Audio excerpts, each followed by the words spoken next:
Good morning મિત્રો, જય શ્રી કૃષ્ણ. આજે ઓર્ડર છે આપણે એક ગીતનું આપણે શૂટ કરવા જવાનું છે. વાગ્યા છે 5:30. તો આજના દિવસે આપણે જોશું શૂટિંગ આખો દિવસ અને બહાર જેટલો બ્લોગ બનશે એટલો બનાવશું અને ગીત પછી જે શૂટ થશે એને એડિટિંગ કરીને કમ્પ્લીટ કરીને આપણી ચેનલ ઉપર આવશે. તમે જોશો અને તમે થોડો સપોર્ટ કરો. ડિમોટિવેટ તમે કરો છો તો પ્લીઝ સપોર્ટ કરો. તો હવે આપણે અહીંથી જવાનું છે દેવલના ઘરે. દેવલના ઘરેથી દેવલને લઈને પછી આપણે શૂટમાં જવાનું છે. તો હવે આપણે જઈએ દેવલના ઘરે. તો આપણે પહોંચી ગયા છીએ. આજે અંબાપુરની વાવ છે, અહીંયા જ આજે શૂટિંગ છે.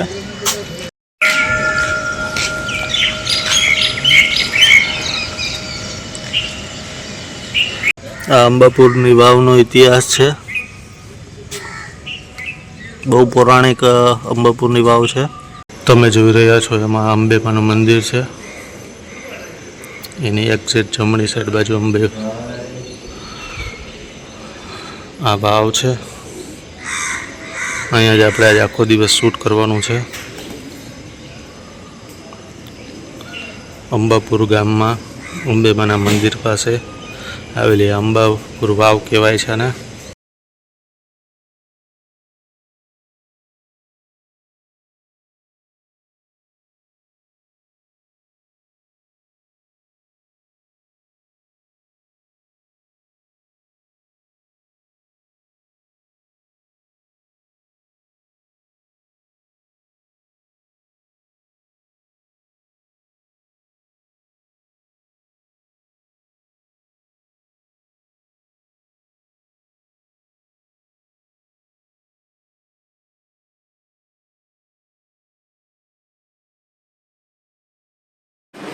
શું કરું, બહાર જાઓ છો? હા, બસ જો જૂના ઘરે જાઉં છું. મારી ત્યાંની એક ફ્રેન્ડને મળવા માટે. જમી લીધું છે એટલે હવે બેસીને થોડીક વાર વાતો કરીશું. હું જૂના ઘરે જઈને પછી આવું, પછી આપણે મળીએ. જો ગાઈઝ, હું આવી ગઈ છું મારી ફ્રેન્ડ માટે પેસ્ટ્રી અને ડેરી મિલ્ક લેવા.